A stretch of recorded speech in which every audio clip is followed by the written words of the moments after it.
Welcome to the Library of Virginia. I'm really excited today to introduce historian Brent Tarter. I'm Sarah Falls, Chief of Researcher Engagement here at the library. Today, Brent's going to discuss Dunmore's War of 1774. This event is a part of the library's programming commemorating Virginia's role in the 250th anniversary of American independence, or what we've been calling the VA 250. Consisting of one battle only, the event was either the last of the colonial Virginia wars with members of First Nations tribes, or the first battle of the American Revolution. In the fighting between volunteers under the command of Virginia militia, Colonel Andrew Lewis, soon to be general in the Continental Army, the Virginians defeated a Shawnee force under the command of the great leader Cornstalk at the Battle of Point Pleasant on the banks of the Ohio and Kanawha Rivers in what is now West Virginia. Lord Dunmore, the last royal governor of Virginia, whose name was much later attached to the expedition against the Shawnee, was not there. Tarter's talk will explore the meaning of the event and its importance to the Revolutionary era. Brent Tarter, a retired research historian and senior editor at the Library of Virginia, is the author, co-author, editor, or co-editor of 18 volumes on topics in Virginia history, as well as numerous articles in historical journals. So without further ado, I'd like to welcome Brent.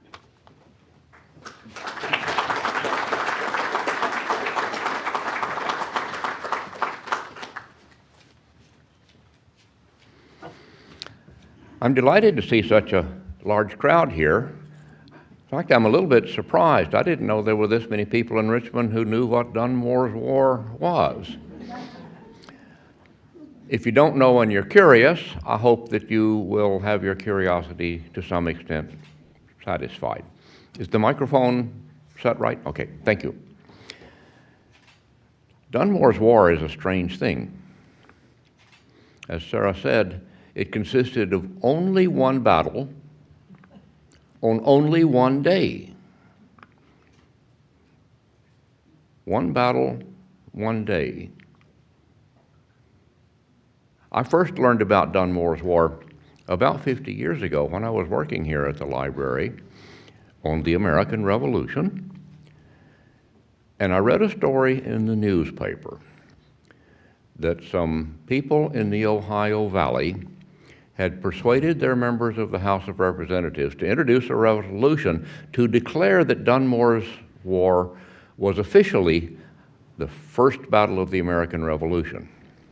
And it passed. But was it? Dunmore's War fits in much more neatly with a long history of battles between descendants of Europeans and members of First Nations tribes that began with the English invasion of 1607. Fits much more neatly with that long history of violence than it does with the subsequent battles of the American Revolution, which were largely between residents of the American colonies and the British Army and its hired German assistants. The history of Dunmore's War stretches back pretty far in time. Let's not go all the way back. Let's go back only just as far as the war between Britain and France in the 1750s and 60s, which Americans call the French and Indian War, and everybody else calls the 7 Years' War. This war was actually the First World War in some respects, because Britain and France fought it in North America, they fought it in Europe, they fought it on the high seas around the world. This was what has sometimes been called the Great War for Empire. The British won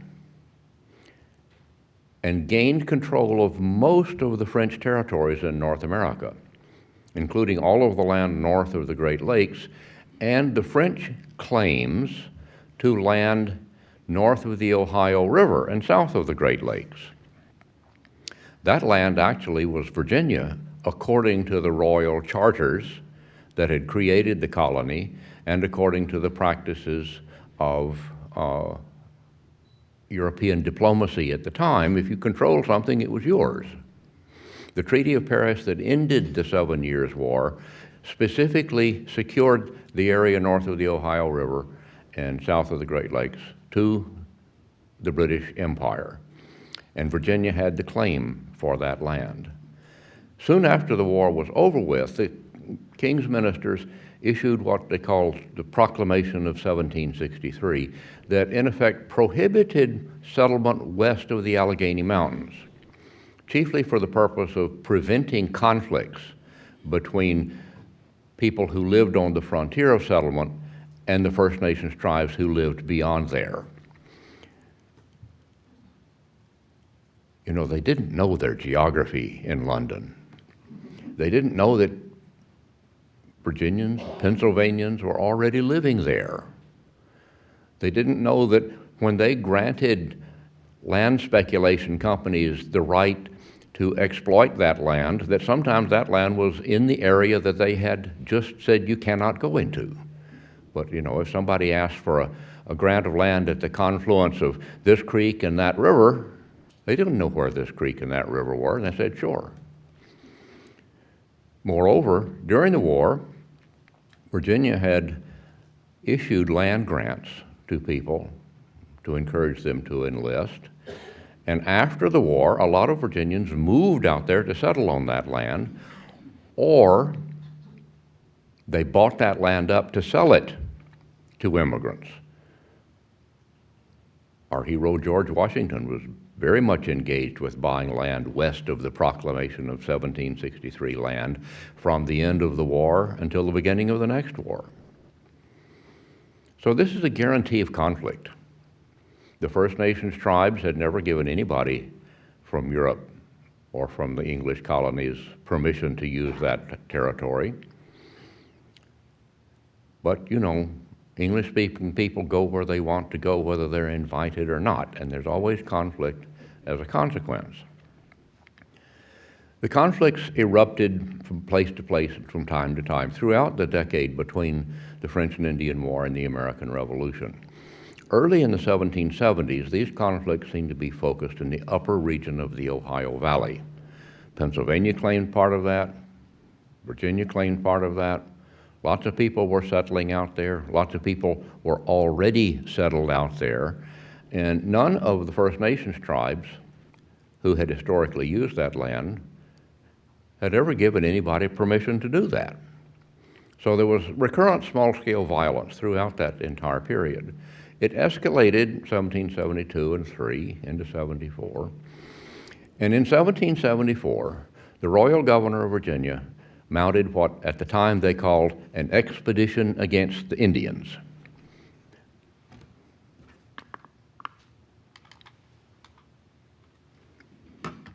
This is where that one-day fight took place in 1774.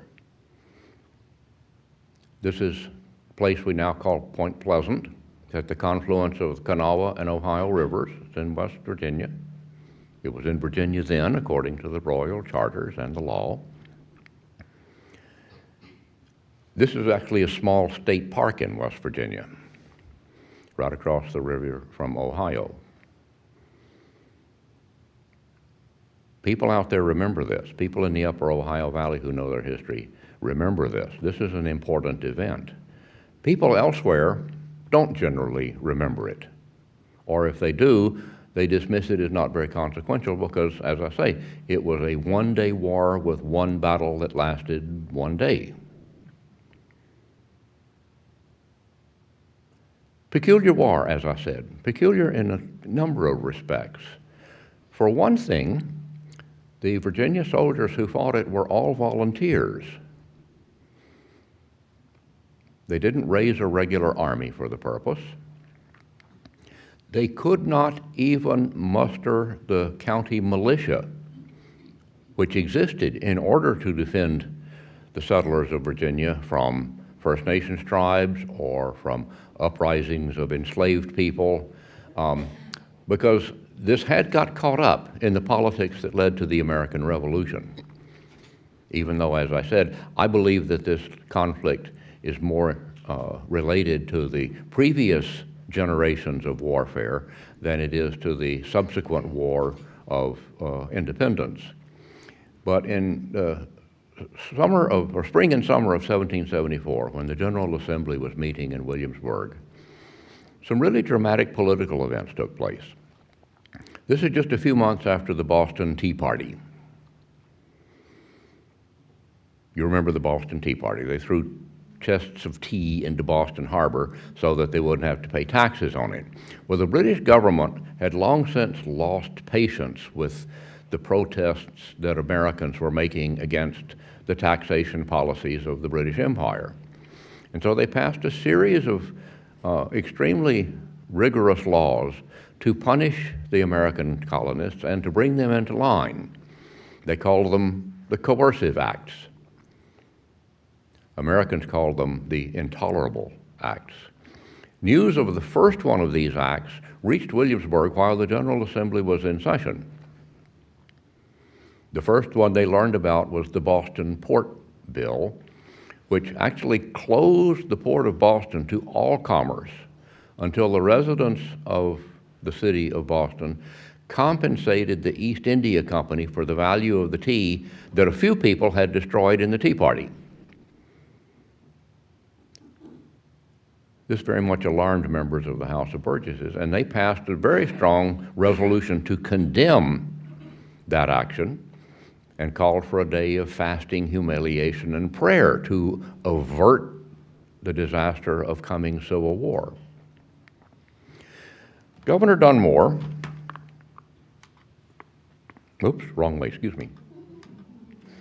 Governor Dunmore, a Scottish earl, John Murray, 4th Earl of Dunmore, had instructions from the king that if either house of the Virginia General Assembly adopted any more resolutions that opposed the taxation policies that his ministers had put through Parliament, that the governor should dissolve the General Assembly.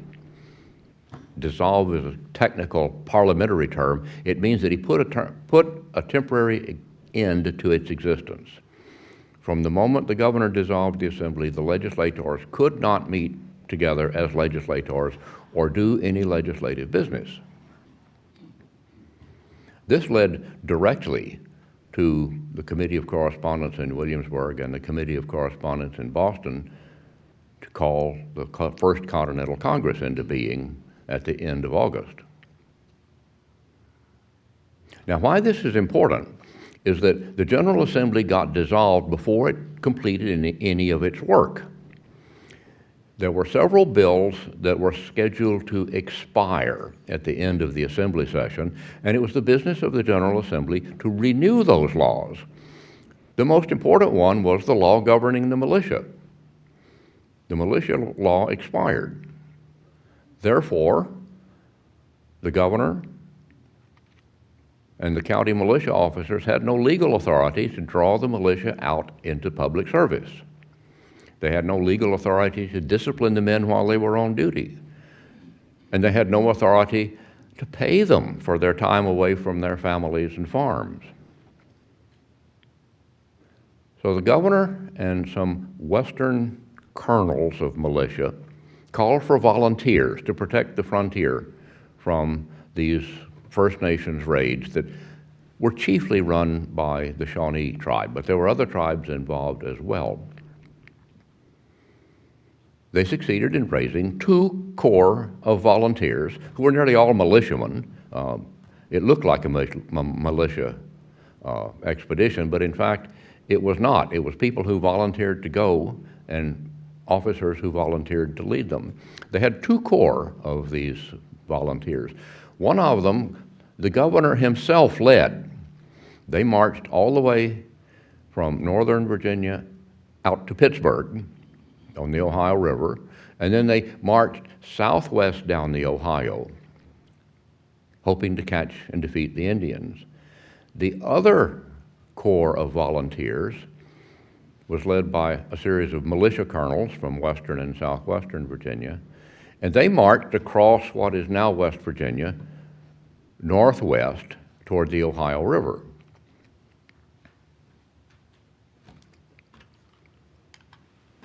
This is where they went. Point Pleasant.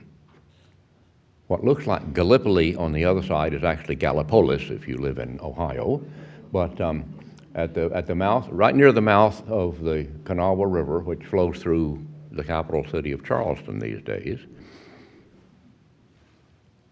the Southern Corps met the Shawnee. The commander of the Southern Corps was Andrew Lewis, a militia colonel. His group consisted of volunteer from Augusta County and Bedford County, which at the time included almost all of southwestern Virginia. They had not yet carved off the western counties that Botetourt County and Bedford County gave birth to. But anyway, the commander of that was Colonel Andrew Lewis. We do not have a picture of him. This is the closest we can get. This is a conjectural image of him that is one of the 6 statues that surround the equestrian statue of George Washington right across the street in Capitol Square. I don't know whether he looked like that at all. He was probably older than that, but that would have been the way he was dressed. Leggings and what was called a hunting shirt. He has his rifle and his sword. Within a year, he's a general in the Continental Army. He was a man of real influence and real serious competence and had experience in the war with France a few years earlier. It's this Southern Corps that Andrew Lewis led that encountered the Shawnee first. Governor Dunmore's people were still on their way. Very early in the morning of October 10th, very near the mouth of the Kanawha River, on the banks of the Ohio River, 2 companies of volunteers encountered the Shawnee Indians under the leadership of their great chief Cornstalk. Almost immediately, the Indians launched a coordinated attack against the 2 groups who were separated by some little distance. And they fought hard all day long. Colonel Andrew Lewis's brother, Colonel Charles Lewis, was killed leading the volunteers from Augusta County. The colonel of the volunteers from Bedford County was shot 4 times, 3 times in the arm and once in the breast.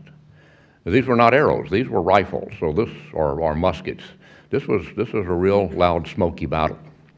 The Indians were well prepared, and they knew what they were doing, and they were very good. In fact, the Indians inflicted more casualties on the Virginians than the Virginians did on them. Nevertheless, by the end of the day, Cornstalk had withdrawn his forces. The Virginians declared themselves victorious. And a few days later, when Dunmore and his corps arrived, they all gathered together and negotiated a treaty that they hoped would secure the frontiers from further little acts of violence of the sort that had been happening off and on for a whole decade and continuously threatening the peace. It's called the Treaty of Camp Charlotte, Dunmore's little encampment he named for his wife, who was the Countess of Dunmore.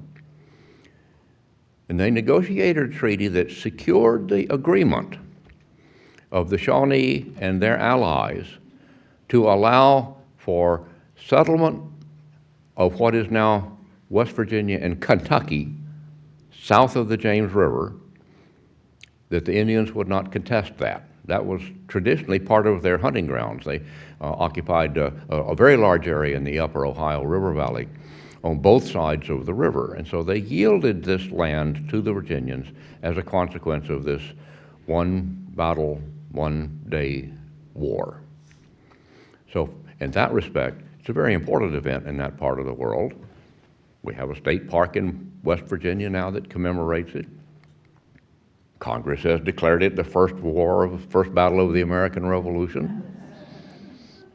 We don't have to agree, but this is a very important event, even though it was very short in duration. Almost immediately, people in Virginia began thinking about moving to the Kentucky region, which was still a part of Virginia then. And it surprises a lot of people that there was a substantial immigration of Virginians into the Kentucky region of Western Virginia during the war. This is only just 3 or 4 years after Daniel Boone made some of his first explorations out there. But people were moving out there. Not all of the First Nations residents out there approved. Some of the ones on the other side of the Ohio River continued to attack them. And it's because of what happened before and after Dunmore's War with those small-scale attacks that for a long time Kentucky was known as a dark and bloody ground. It was a dangerous place to be. Less dangerous after Dunmore's War than before. I wish I knew who gave that war the name Dunmore's War. It wasn't really Dunmore's. I have not seen that name in any documents before at least 50 years after the fighting. There was a whole series of influential early historians who were chronicling the settlement of the western parts of the original colonies and of the Ohio Valley. And one of them, I think, coined this phrase, and it caught on pretty quickly. It's in George Bancroft's 1850s history of the founding of the United States.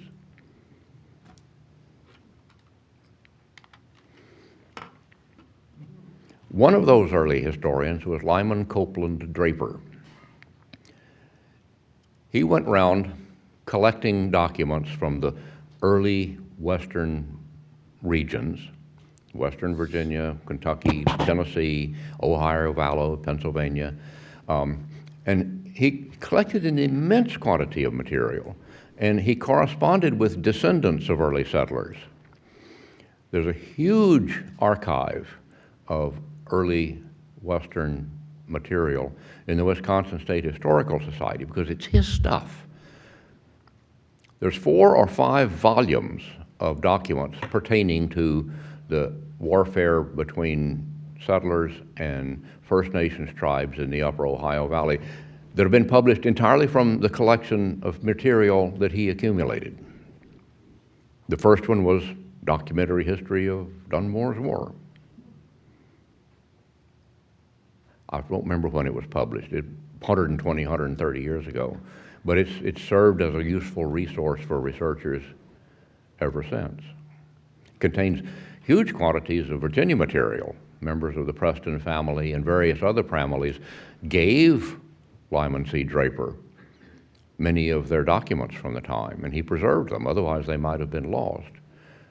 And many of their sons and grandsons and great-grandsons and daughters and granddaughters wrote him accounts of what they understood about the experiences of their ancestors in the settlement of that part of North America late in the 18th century and early in the 19th century.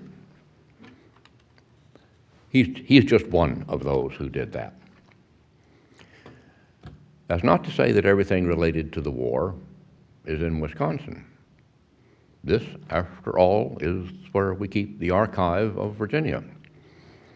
And during the years after Dunmore's War, a series of investigative commissions went around and interviewed participants and looked at the lists and expense accounts that the volunteer companies occurred during the course of mounting this expedition and marching out there and conducting the battle and then marching home and dismissing themselves.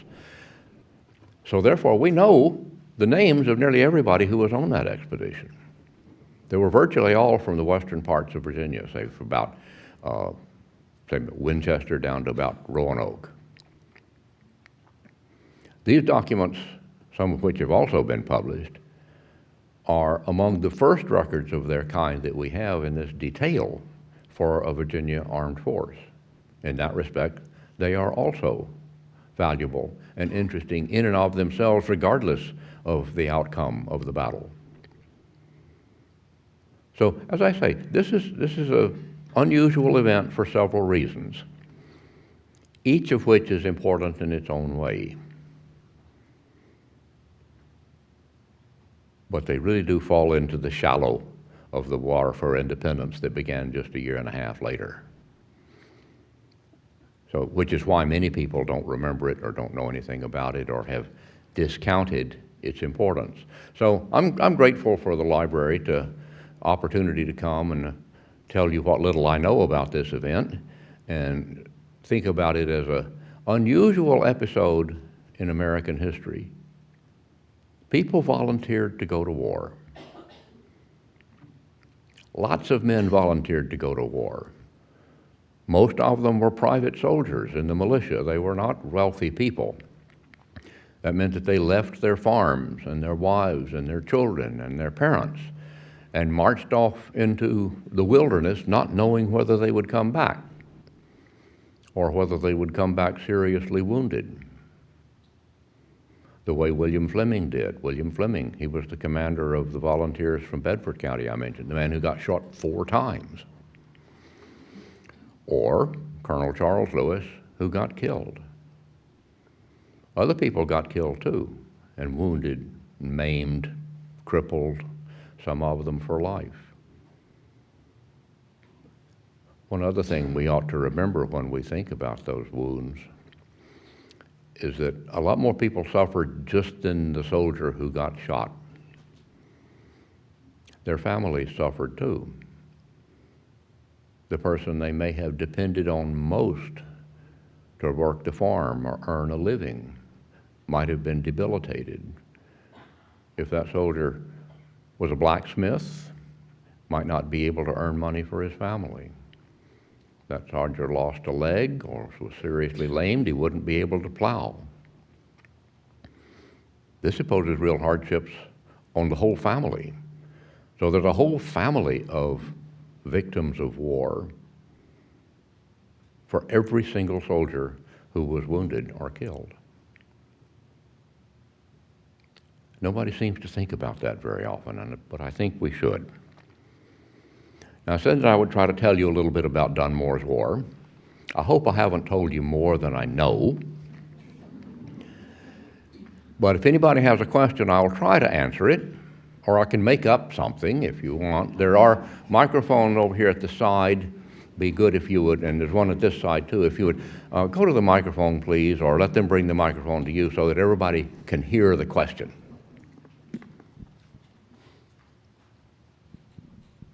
This is the time to wake up now. And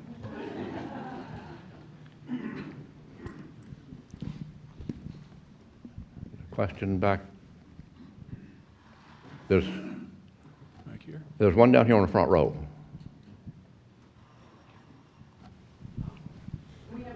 Okay. Okay. Brent, aren't the Fort Gower resolves by the officers of Lord Dunmore's Army a pretty important early declaration of American rights and willingness to fight against the king, even though it starts out saying we're still loyal subjects, but? I probably should have mentioned that, but I didn't. He was asking about what are called the Fort Gower resolves. Lord Dunmore's Corps of Volunteers, as it marched from Pittsburgh down the Ohio Valley toward the battlefield, paused for a time, about the time of the battle, at a place they called Fort Gower. Dunmore named that. Gower was a family name. And they were there, and the soldiers did something that the people, well, let me start the sentence over. The people who believe that Dunmore's War was the first battle of the American Revolution like to cite the Fort Gower resolutions as confirming that, because, of course, Governor Dunmore had been very much opposed to all of the protests that Americans made against British policies. But these volunteers that he had recruited and then he marched off to war. These volunteers adopted a series of resolutions while they were at the Fort Gower encampment that supported the protests that Americans were making against Parliament's laws to tax the colonists, against the intolerable acts, in exactly the same way that meetings of people in most of the Virginia counties had been doing during the summer and fall of 1774. Now, these men were not at home to take part in those county meetings that produced remarkable unanimity of opinion in opposition to the British taxation policies. So these men who were soldiers out at Fort Gower, they adopted their own resolutions, and they are just as strong as anybody's else. They all these sets of resolutions resemble each other very, very closely because they'd been talking about these issues ever since the Stamp Act, almost a decade earlier. And they knew what they thought, they knew why they thought it, and they knew how to express themselves clearly. And this remarkable, almost unanimous set of resolutions that Virginians adopted in 1774 in support of the people of Boston and in opposition to British taxation policies is unusual, just as Dunmore's War was unusual. In a number of the colonies, public opinion was deeply divided about whether to protest at all or how strongly to protest. But in Virginia, the opposition was pretty uniform. And even these soldiers out there in the wilderness adopted their own resolutions at the very time the First Continental Congress was meeting in Philadelphia. So thank you for bringing that up. I just didn't grind that into my talk, but you've got it now. Good question. Another question, Sandy? You have to answer Sandy Sedgwick. She's a former librarian of Virginia. So I'm just intrigued by this, roster or record of the soldiers being paid when they were volunteers, and it would be very easy for government to just say, you were volunteers, you were off the payroll, we had no authority to pay you. And I'm even more, so I'm curious as to how that happened and why it happened, but I'm wondering if it was legislative, not, as I expect it was, not from the governor's office, and those soldiers had shown support for the position that the legislature was coming to. Is that in any way connected, or do you know how that came about, that they were compensated for that service? Almost immediately after the conclusion of the war, public officials in Virginia began to try to figure out how to pay those volunteers. You know, the only way you can pay is you pass a bill appropriating money and appoint people to go out and determine how much each one of those volunteer soldiers was to get. Well, the legislature wasn't in session. Dunmore had dissolved the legislature in May of 1774. They came back in June of 1775, and that session collapsed in political disagreements between the governor and the patriotic members of the legislature, and they were unable to do anything. They passed a bill, but he wouldn't sign it. So then it fell to the duty of a series of extra legal conventions that met in Virginia. From the summer of 1774 until the summer of 1776, 5 conventions met in Virginia. These were largely composed of members of the House of Burgesses or active politicians who were part of the local establishment. Well, they didn't have any authority to pass a law. They didn't have any authority to levy a tax, but they did anyway. It took about 2 years to do this. They finally had a law through the General Assembly after independence that provided for doing this. But these conventions appointed men to, they call it adjust the claims, to establish how much each one of these people deserved to be paid based on the amount of time he was in the field, how many miles he marched, whether he provided his own horse or his own gun, or whether they were involved in procuring supplies for these men. So this is something that dragged on for a long time. And one of the things that has always struck me as interesting, that I'm probably wrong, but no, because nobody else has noticed it, but I think I'm right. These conventions passed resolutions and treated them as if they had force of law. These conventions laid taxes on Virginia taxpayers for the purpose of raising money to pay these soldiers. These soldiers who had gone out voluntarily to defend the king's subjects on the frontier. So in 1775 and early in 1776, these conventions, which still proclaimed themselves loyal subjects of the king, were acting independently of the king's government, independently of the royal governor. They were acting as if they were an independent government even before they were. That's another way in which this is an unusual event in Virginia's history. I don't know whether it's that unusual in American history, because I don't know about the wars on the frontiers of all of the other colonies and states for, the previous 150 years or the subsequent 100 years. But it certainly is one that gives you pause to think about, how do you handle a circumstance in a society when the government effectively collapsed? Because Governor Dunmore fled Williamsburg in June of 1775, established a military headquarters down near Portsmouth, and he and the members of the royal government did nothing except threaten patriotic Virginians who raised armies to fight against him. These Virginia conventions and the people who joined those armies were acting, we will call it an extra constitutional actions. They had no authority to do it, but they did it. People paid the taxes, people joined the army, people obeyed. And that, in the old English common law tradition, makes it legit. This does feed into the American Revolution in that respect, more as an act of timing than of serious planning. Another good question. Anybody else? Man in a red shirt. Is there any estimate of the size of the Shawnee force? And then this side of the battle, was it a wooded slope, rocks to hide behind, or was it an open field? I don't recall seeing what could be regarded as an accurate estimate of the size of the force that Cornstalk had. The Virginians estimated that they suffered more casualties than Cornstalk's men. And I don't know whether that suggests that maybe Cornstalk had fewer men. But Cornstalk believed that he had been whipped.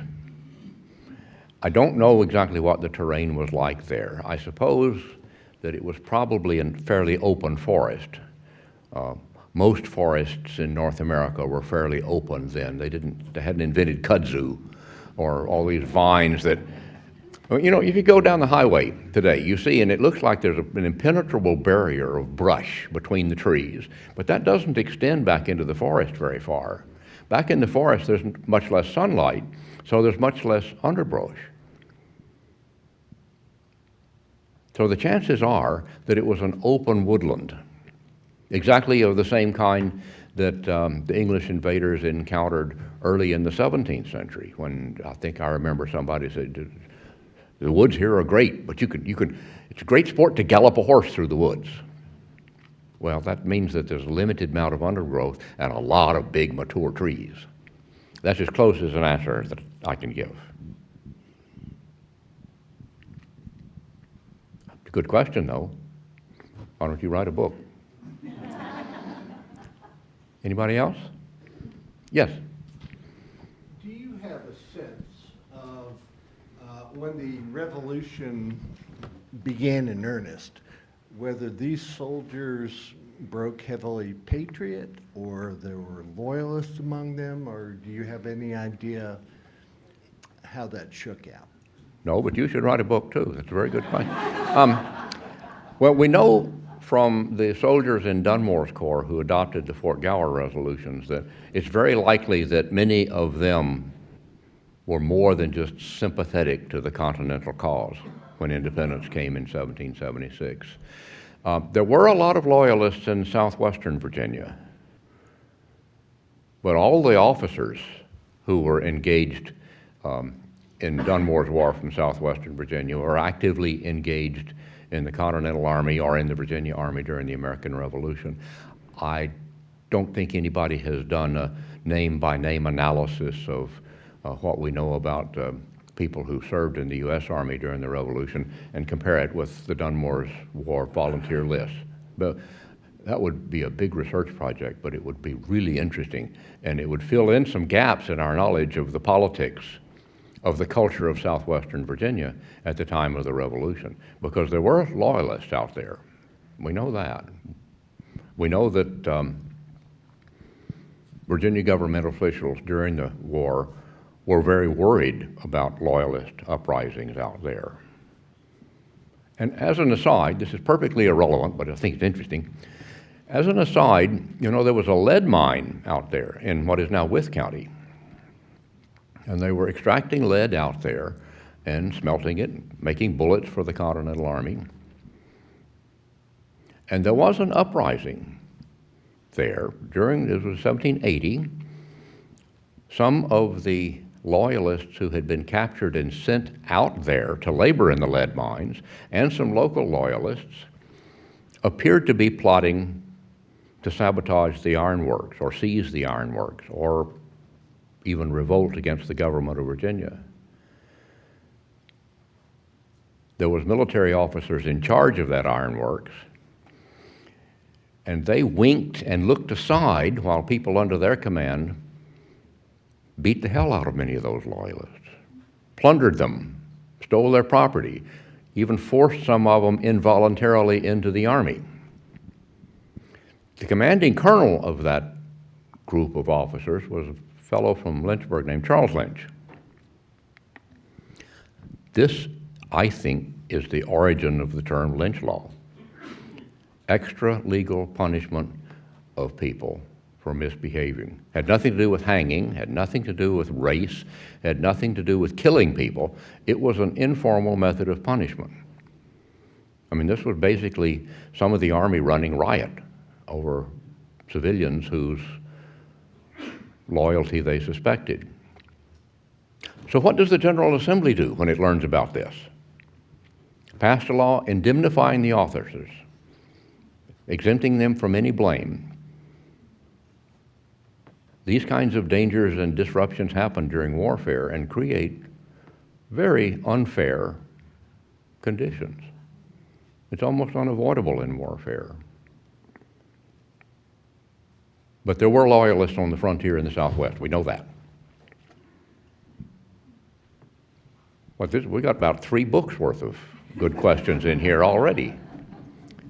Another question? Man in a blue shirt.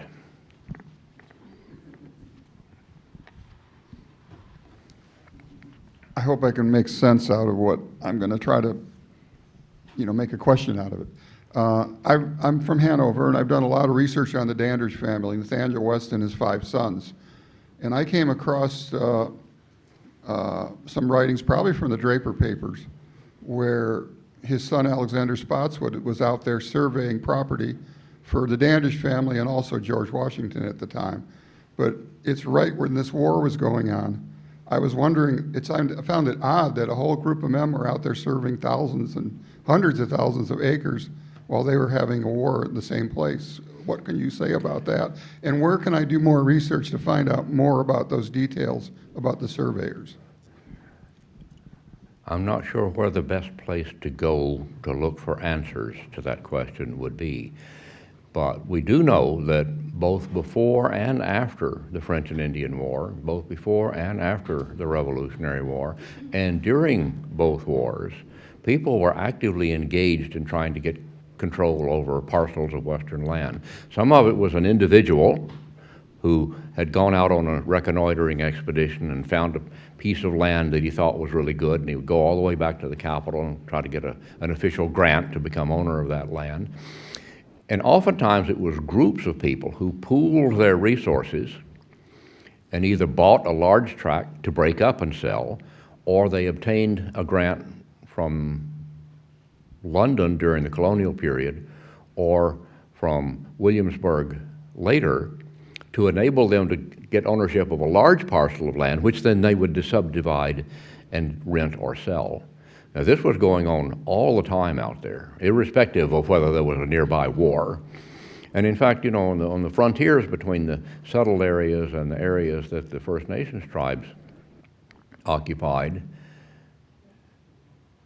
nobody really knew who was in control of which parcel of land sometime.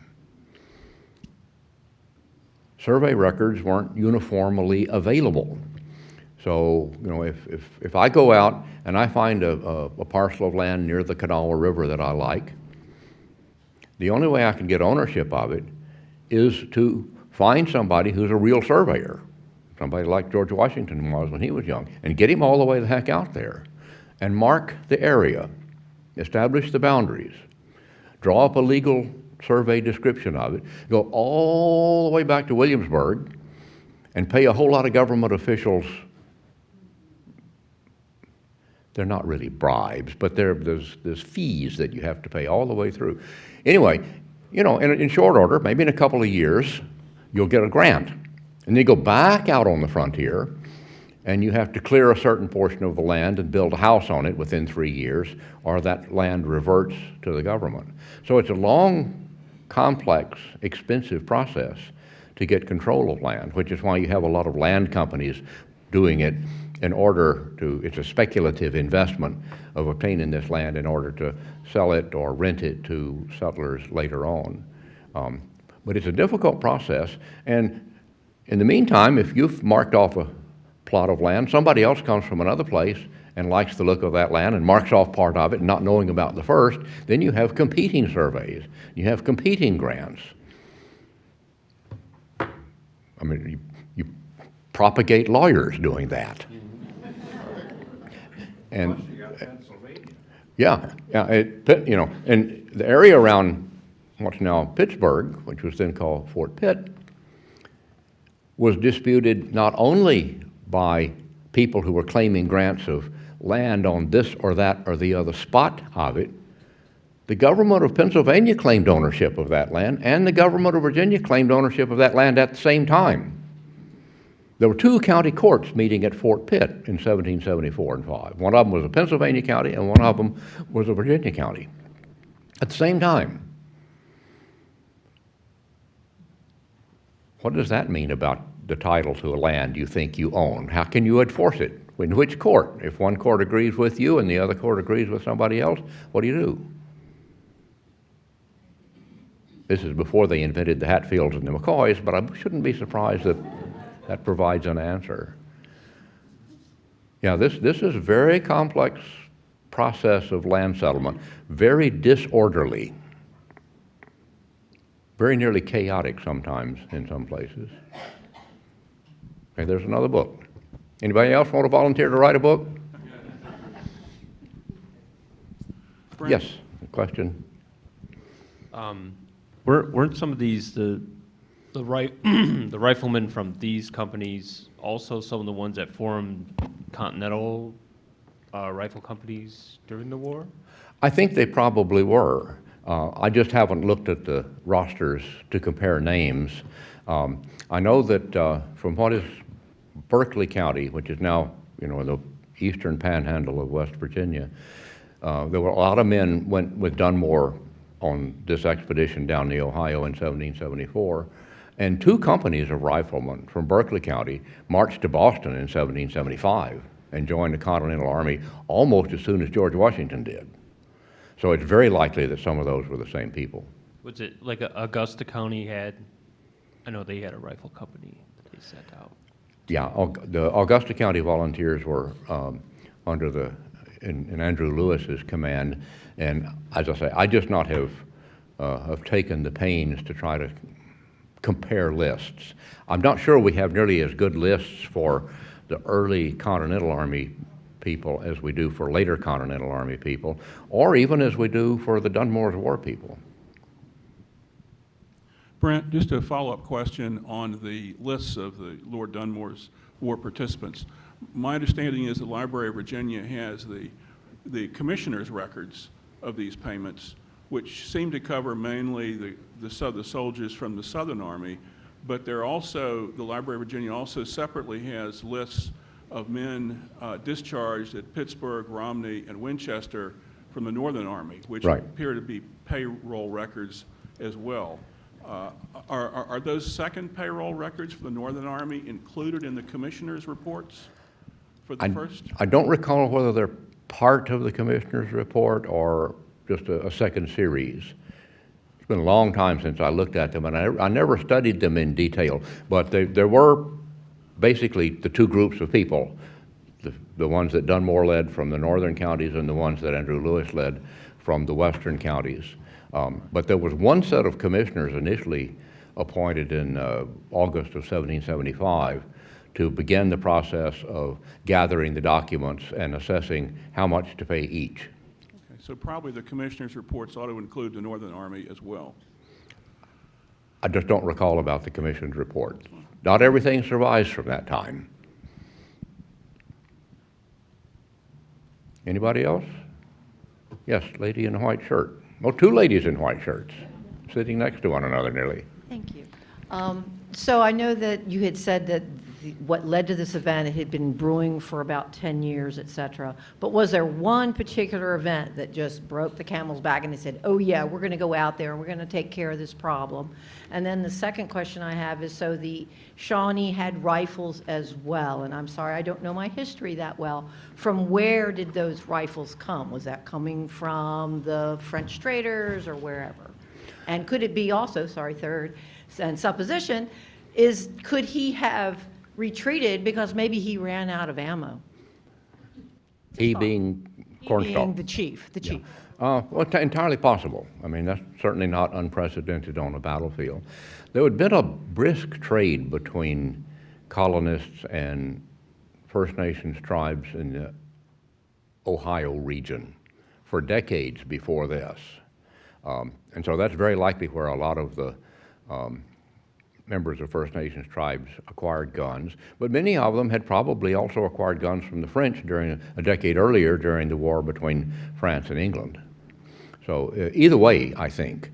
But you know, there are records of people doing very large-scale trading business, based in Philadelphia mostly, all the way out to what is now Indiana.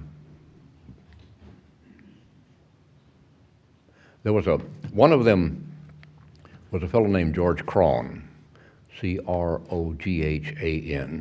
There's two biographies of him. They're about 100 years old, and they're two of the funniest biographies I ever read. He had a tremendous sense of humor. And what's more, he couldn't spell worth beans. You have to read his letters out loud to understand what he's writing about. When you do, it's just very, very funny. But he operated on a very big scale.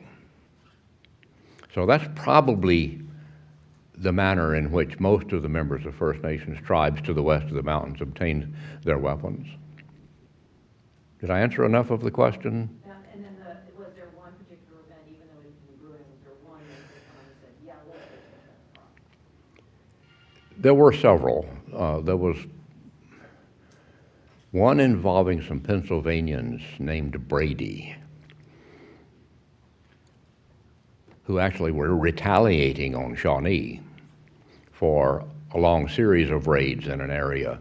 Well, I think it was one of those areas that Virginia and Pennsylvania jointly claimed and occupied, but neither controlled. This was about 1773, I think.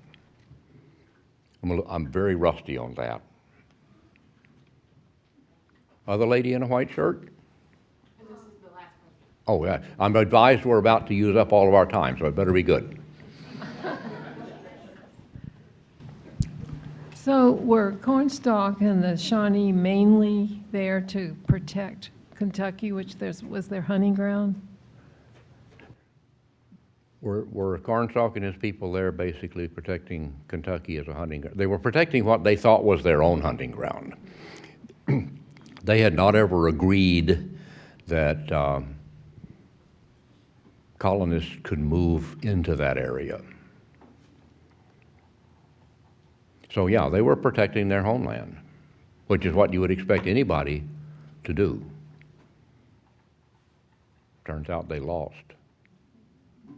But then there's another couple of generations of warfare north of the Ohio Valley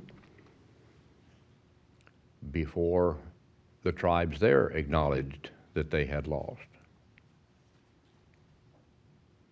There are books on that, so you don't have to write that one. I thank you very much for excellent questions. Very good.